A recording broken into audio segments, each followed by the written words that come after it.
What's up, guys?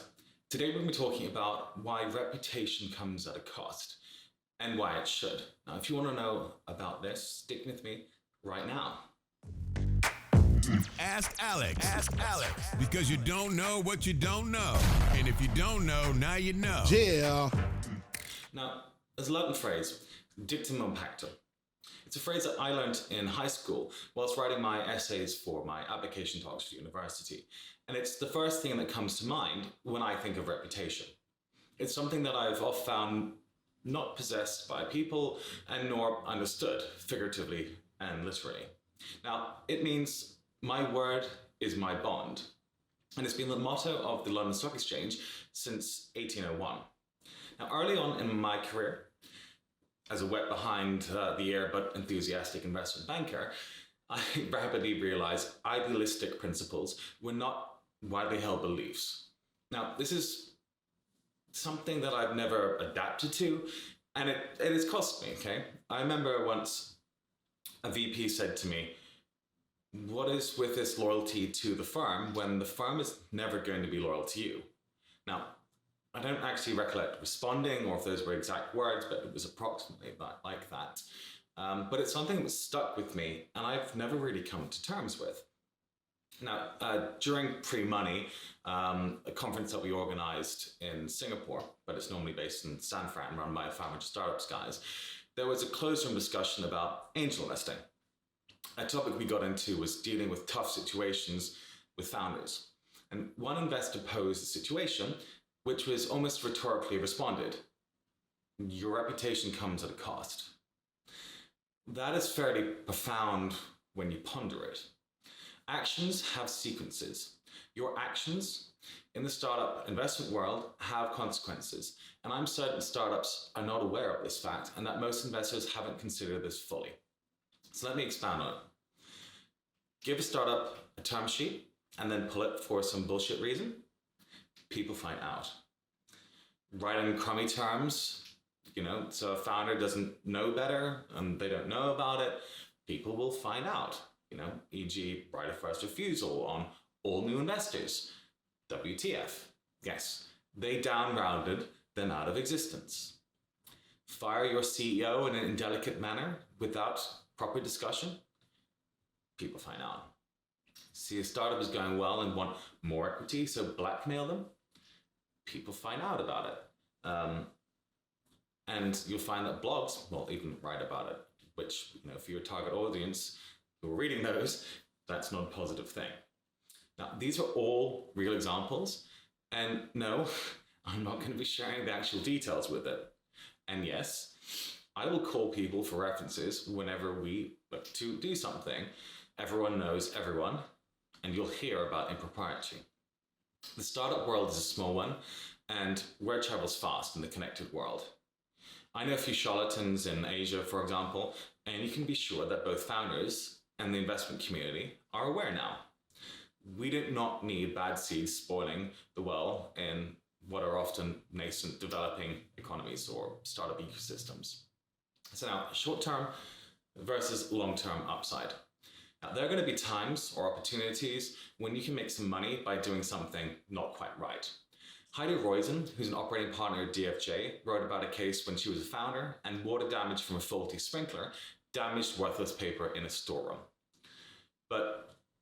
And she goes on to say, but Roral and I knew that the destroyed products were the old, soon-to-be obsolete versions. And all those art masters, they were for the old product too. Truth be told, it was all pretty much worthless, even before the downpour. We powwowed about what to put in the spreadsheet. The landlord didn't seem to care what we asked for because he was insured. The money would be hugely helpful. What harm would it do to inflate the value of retail? But we knew that would be a lie. And more importantly, every other employee would also know it was a lie.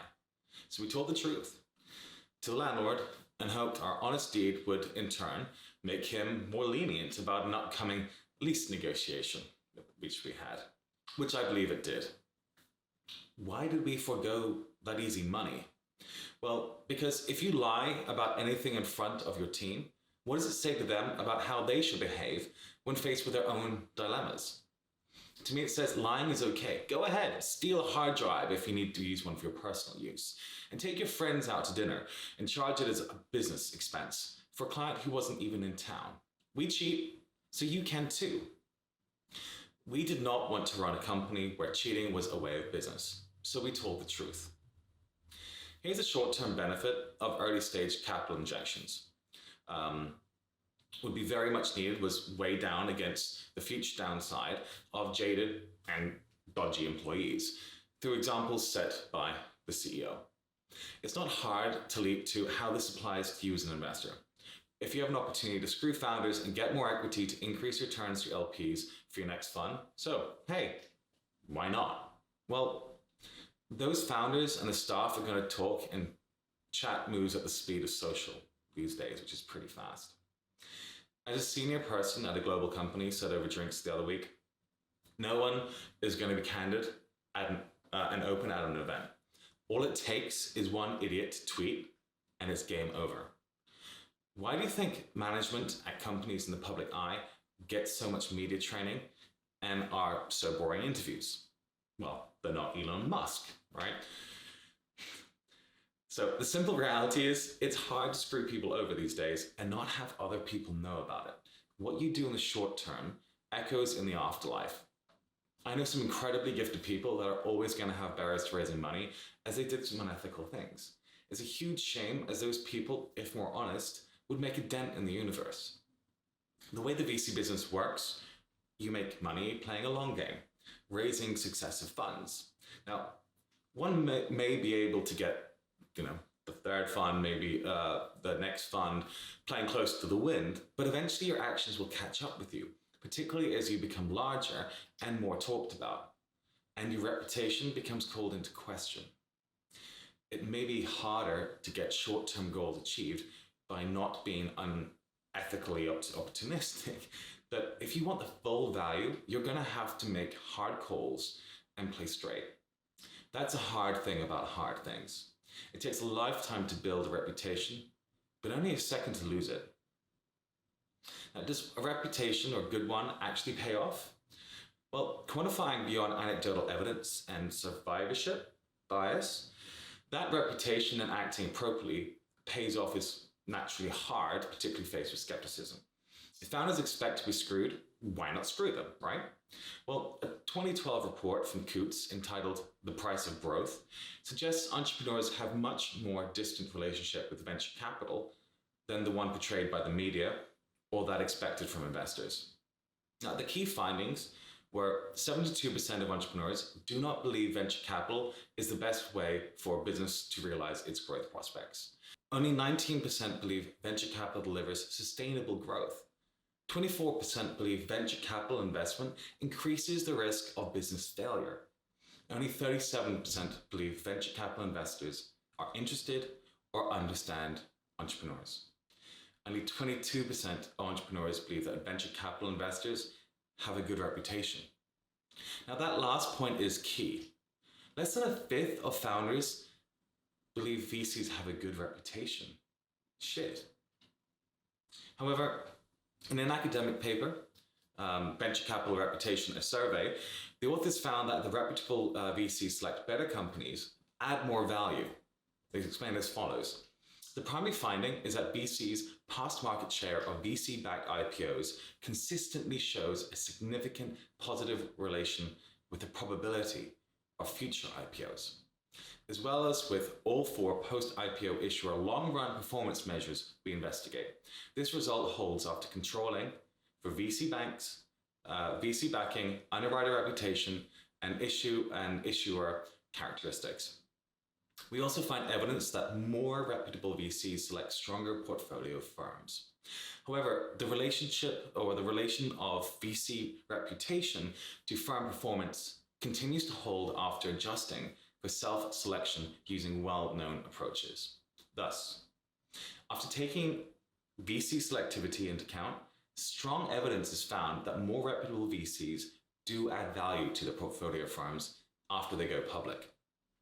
Select is not the most supportive word for arguing for reputation here, but there is a solid argument that reputable VCs get access to the best deals, and that's not hard to argue with. Drawing these 2 points together, that one, only some VCs have good reputations, since 22% of entrepreneurs believe that VCs have a good reputation, and two, that the best VCs get access to the best deals, access and therefore better IPO results. One possible conclusion is that the best VCs have the best reputations. Given the rate of failure for VCs is also high, the R-squared between success and reputation must have at least a weak form of causality. Investors need to take care with whom they invest in too. Beyond how investors choose to treat founders, they also need to be careful with whom they're bringing into the portfolio to fold. Because when you lie down with dogs, you get fleas. Sales teams to hit targets set with investors in the business plan can overpromise and underdeliver. Customer care teams lie about the state of their NPS. The CFO overstates the P&L to get to the next raise, believing that the end justifies the means. All these are ultimately short-term strategies, not long-lasting ones that result in a great exit. Warren Buffett, obviously of Berkshire Hathaway, said it best. In looking for people to hire, look for 3 qualities: integrity, intelligence, and energy. If they don't have the first one, the other 2 will kill you. Particularly for value-add investors who make intros to lighthouse customers in their network, help hire key staff, make intros to investors for follow-on funding, the actions of their portfolio will reflect on the investor. In theory, a top VC will be around longer than most companies, and their portfolio reflects on them. So in conclusion, building reputation is a hard thing to do, but to me, it's something critical. When meeting a founder in a business which may be similar to our portfolio, which there may be conflict, we all state that our investments and ask if a founder is happy to chat. If we didn't, we might get more information, but the marginal benefit of insight does not nearly outweigh the potential downside of our reputation. Now, recently, a major VC contacted a company to have a meet. We know full well that they had unofficially committed to investing in a competitor. And an email read, "This is highly unethical. Do not take the meeting." Ironically, the firm already has a reputation, and by that, I mean not a great one. They are, however, still very successful. Maybe it works for them, but I don't think it works for us. I believe a good reputation comes at a cost, but that the benefit outweighs any potential short-term loss and the inevitable social awkwardness. The literature supports that it's near impossible to quantify the value of a reputation, and neither do companies look to do so. I, however, will go with the qualitative evidence and stick to my naivety in believing dictum non pactum. Thanks, guys. I hope you really enjoyed that. If you did, share it. Give me a good reputation. Bye.